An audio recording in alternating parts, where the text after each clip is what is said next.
आज हम लोग शुरू करने जा रहे हैं अपना एक जियोग्राफी से नया चैप्टर नंबर 3 जिसका नाम है वाटर रिसोर्सेज। चैप्टर का नाम बड़ा सिंपल है, वाटर रिसोर्सेज। और आपको मालूम है रिसोर्सेज का मतलब क्या होता है, वो हर चीज़ जो कि आपके ज़रूरत को पूरा कर दे वो हमारा रिसोर्स कहलाएगा। तो उसमें हमारा एक सबसे बड़ा जो है वो वाटर है, यानी कि पानी भी हमारे ज़रूरत को पूरा करता है। इस मायने में हमारा पानी भी यानी कि वाटर भी क्या हो गया, एक रिसोर्स हो गया। ठीक है, तो इस चैप्टर में पूरी तरीके से हम लोग वाटर रिसोर्स के बारे में ही बात करने वाले हैं। ठीक है, चलिए तो शुरू करते हैं चैप्टर। इसके पहले हम लोग अपने 2 चैप्टर को खत्म कर चुके हैं, चैप्टर नंबर 1 और चैप्टर नंबर 2। तो हमारा आज का है चैप्टर नंबर 3 वाटर रिसोर्सेज। तो चैप्टर बड़ा आसान है, टॉपिक ही आसान है तो चैप्टर भी बड़ा आसान ही है, उतना कुछ इसमें है नहीं। लेकिन खैर देखते चलते हैं हम लोग एक एक चीज़ों को। सबसे पहला बात जो आप बचपन क्लास से जानते आ रहे हैं, water is a renewable resource है ना। रिन्यूएबल रिसोर्स है मतलब कि ये बार बार रिन्यू होता रहता है। और ये बार बार रिन्यू किसके थ्रू होता रहता है, वाटर साइकिल के थ्रू। और आपने बचपन में वाटर साइकिल बहुत पढ़ा है। यदि हम लोग वाटर साइकिल को एक बार छोटा सा रिकैप करना चाहें तो क्या कर सकते हैं कि बादल बनता है, बादल बनने के बाद बरसात के रूप में पानी आता है हमारे नीचे, है ना। फिर वो नीचे वाला पानी बह के हमारे नदी में चल जाता है या फिर समुद्र में चल जाता है। फिर सूरज की रोशनी उस पर पड़ती है, वो एवोपरेट होकर दोबारा हमारा एटमॉस्फेयर में चल के दोबारा वो बादल बन जाता है, फिर पानी आता है। लेकिन ये मतलब कि ये प्रोसेस हमारा बार बार चलता रहता है। तो इस मायने में हम कह सकते हैं कि वाटर हमारा क्या एक रिन्यूएबल रिसोर्स है, यानी कि बार बार रिन्यू होता रहता है, कभी भी ये पूरी तरीके से खत्म नहीं हो सकता है। ठीक है, तो water is a renewable resource. आगे बढ़ते हैं। 3/4 of the earth surface is covered with water. ये भी बड़ा आम सी बात है जो कि हम लोग बचपन क्लास से जानते आ रहे हैं।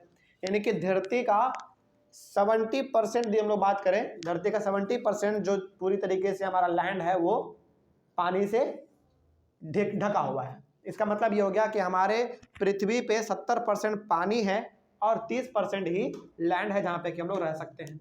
इसका मतलब ये हो गया कि 4 कोने में से 3 कोने में पानी भरा हुआ है और एक कोने में ह्यूमन बीइंग रह रहा है, अपने लाइफ को जी रहा है। ठीक है, तो ये भी हम लोग जानते थे। आगे, only a small proportion of water is fresh that can be use.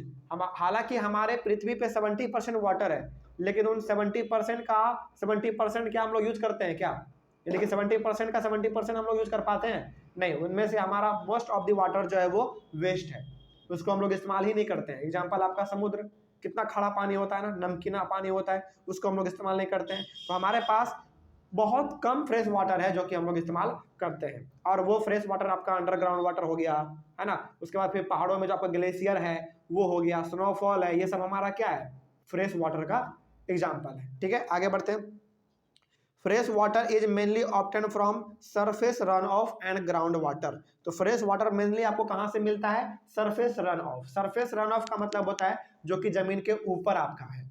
Example यहाँ पे बेसिकली कहा जा रहा है आपका नदी का पानी। हालांकि नदी का पानी हम लोग पी सकते हैं, लेकिन क्या आप डायरेक्टली पी सकते हैं? नहीं, उसको थोड़ा सा आपको प्योरीफाई करना ही पड़ेगा, क्योंकि नदी का पानी भी थोड़ा सा गंदा रहता है। लेकिन समुद्र के कंपैरिजन में तो अच्छा ही है ना।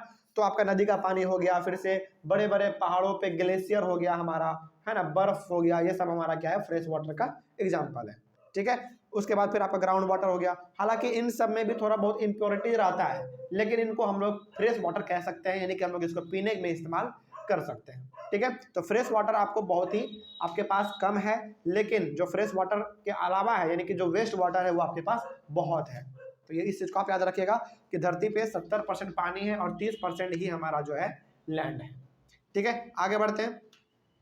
Water is continuously renewed and recharge through the hydrological cycle. Hydrological cycle का मतलब हो गया वाटर साइकिल, यानी कि वाटर साइकिल का ही दूसरा नाम क्या है, हाइड्रोलॉजिकल साइकिल। तो आपको मालूम है वाटर हमारा बार बार रिन्यू होते रहता है वाटर साइकिल के थ्रू।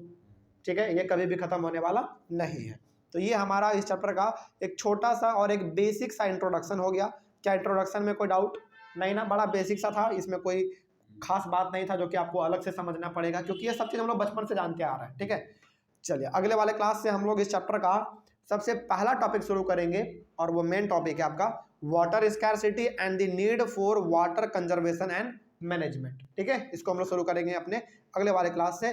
तो चैप्टर थोड़ा सा बड़ा है लेकिन बड़ा आसान है, तो हम लोग इसको ब्रेक कर लेंगे, अलग अलग पार्ट में डिवाइड कर लेंगे ताकि हमारा आसानी तरीके से क्लास भी हो जाए और आपको समझ में भी आ जाए। ठीक है, चलिए मिलते हैं तब अगले वाले क्लास में। Thank you very much.